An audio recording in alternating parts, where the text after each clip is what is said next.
болсаң, сені іздеп шынға шықтым.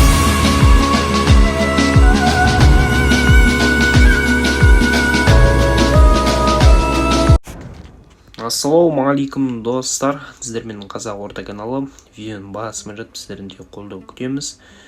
Біздің арнаға жазылуды ұмытпаңыздар достар. Лайк басуды, лайк, тек қана лайк бассаңыздар болғаны. Сонымен сіздер біздің арнаны қолдаған боласыздар. Сондықтан сіздерден де қолдау күтеміз. Жазылып кетіңіздер достар. Бүгін бізде FIFA Mobile, өздеріңіз білесіздер. Бізде алдында Ronaldinho түсірген едік. Бұл менің осы FIFA-да ең үздік пагымның бірі болды. Керемет ойыншының бірі болды. Ronaldinho деген енді кумирім алғаш рет шықты. Одан кейінгі төменгі рейтингтері ол ондай маған бір эмоция бере алмады. Ronaldinho кәдімгідей берді. Сондықтан да Ronaldinho бір рахметімізді айтатын боламыз. Және де бүгін Холландты тегін берді eSport. Мұнандай бір мейірімділігі үшін бір қошемет деуге болады.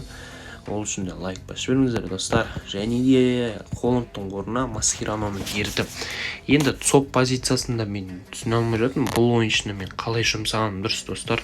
Сол туралы айтып кетіңіздер. Ранг қай ойыншыға берілген дұрыс, қай кезде рангын көтерген дұрыс Маскерано арқылы. Сонда төменге жазып жіберіңіздер. Холландтың несін көрейік, характеристикасы. Міне, жылдамдығы сол 87-92 ударлары. Бұл солақай ойыншы, көбінесе солақаймен жақсы ойнайды екен. Оң аяғы 3 екен, дриблингтері 80. Бұл ойыншының шабуылдағы атакасы өте керемет, ударларын көрдіңіздер. Пастары өте шамалы, физподготовкасы өте жақсы екен. Мына ойыншы физически мықты ойыншы, көрдіңіздер ма? Мынандай пастармен бұл алуға тұралық беріп жатыр. Енді екінші ойыншы бұл жерде Беллингем болған еді. Мен Беллингемді сатып жібердім. Сондықтан да берсі соны алатын боламыз. ЦП позициясын Бекхэмнің орнына қойып рейтингті көтеретін боламыз. Ал бүгін бізде Ronaldinho обзор жасайтын болам достар. Равный играда ойнап көрсетемін сіздерге. Алуға стоит па, алуға стоит емес па, цапқа ойланып жүрген жандар болса, өте керемет ойыншы екенін көрсетейін сіздерге. Комментарияның бәрін оқып жатырмын. Кейбір жандар сат деген сияқты ойнатып жатыр. Оның орнына кімді аламын достар? Қараңыздар, LZ-да дұрыс ойыншы жоқ. Бәрі сатылымда, барлығы күтіп отыр, бірақ ешкімді ала алмайсыз. Ал біздің қарсыласымызда да Маскерано мен Холландты қолдап отыр екен. Қорғанысы өте төмендеу кішкене. Сондықтан да мүмкіндік бар. Бірден шабуылға басатын боламыз. Холландты жүгіртті, міне ебедейсіз Холландты.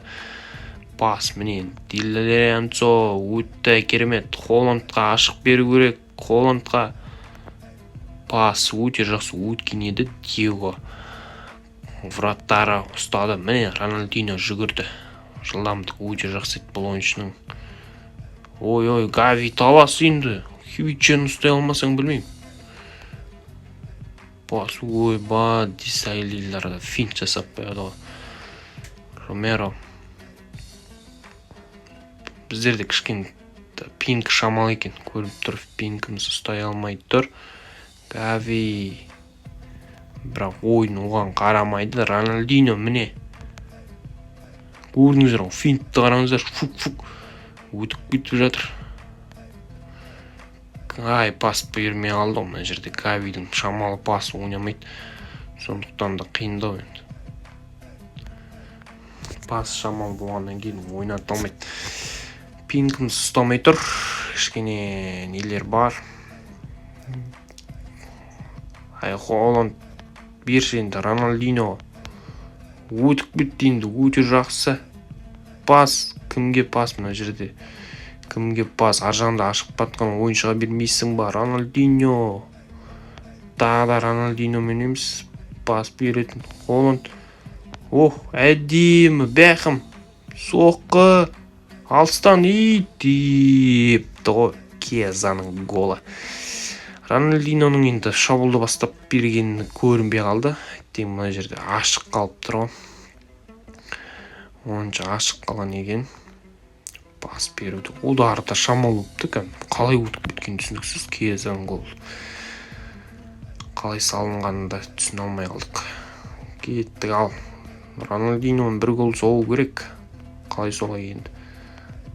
Хорди Алба, Рональдиньо, пас міне Холландқа. Ой, Рабунан жасау керек сияқты бұл ойыншыларға. Өтпей жатыр ғой. Жүгір, бұл жақта да Рональдиньо бар екен. Қақпашым шықпағандай тең гол өтпеуші. Бірден гол соғатын еді. Көрек. Ой, мына жерде енді көрініп тұр. Ұсташыш қолыман ау. Ұстамайсың ба пасымды?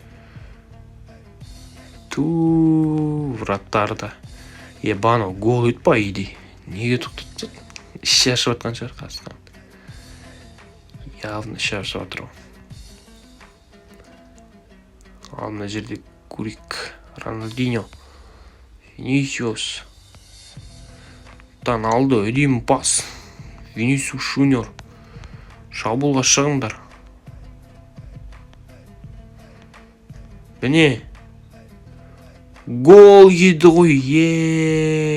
Мына жердегі мүмкіндікті пайдаланбай қалды. Рональдиньо паспен ұра ала ма екен? Ұрды, мойындау керек, ұрды. Бірақ гол соға алмады Рональдиньодан. Жерсебет өңіде болады Рональдиньо. Айналдырды подкрутку. Міне көрдіңіздер ғой. Міне король. Міне өте керемет. Билейді, қараңыздар. Билейді. Гол соқты. Міне керемет. 91 рейтингті Рональдиньоның гол соқты. Мынандай удардың. Деветке қадап тастады, шанс жоқ қой. Вратарда мүмкіндік жоқ. Кетті Холланд. Пас берді тағы да.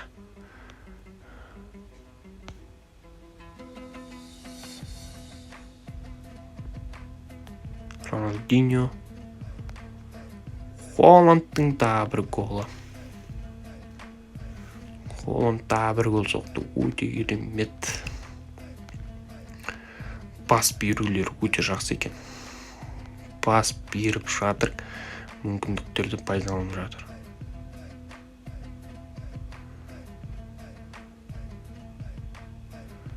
Пас тағы ойнайтын боламыз. Міне Рональдиньо. Гави. Мүмкіндікті жіберіп алды тағы да бұл жерде. Де Лоренцо. Десайли. Хорди. Холланд әдем алған еді. Неге тартып алды топты? Екі Холланд жүр. Маскероның шансы. Не деген фитно. Мына жақта Рональдиньо базар жоқ. Пасымен кәдімгідей.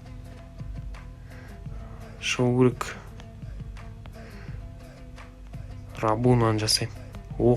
Өткен еді. Аспиликуетті өткізіп еді. Өкінішке орай. Пас бере алмай жатыр. Десайли, Бекхэм. Гави. Рональдиньо кетті. Міне. Екінші мүмкіндігі. Гол 3. Міне керемет көрдіңіздер. Жылдамдығы да мош. Любой ойыншымен физподготовкасы да өте керемет физически. Барлық мүмкіндігін пайдаланып біліп тұр. Рональдиньо енді. Действительно Қазақстанға келу керек ойыншы. Ойнайтын жері ғой. Әттең карьерасын бітіріп тастаған еген. Міне осылай достар. Әзірше осылай өте ұнады. Мысалы сіздерге дәлелдейін деп қандай ойыншы екенін, сатуға тұрарлық емес екенін көрсетейін деген ойым ғой сіздерге. Сіздерге ұнап жатса алыңыздар. Сіздерге де кеңес берем. Барынша жазылып сол ойыншыны сатып алғандарыңыз дұрыс деп ойлаймын. Сапта ойнайтын болсаңыздар. Өте жақсы ойыншы ғой, неге алмасқа. Осылай достар, видео ұнаса каналға жазылып, лайк басуды ұмытпаңыздар. Келесі кездескенше сау саламатта болыңыздар. Рахмет сіздерге.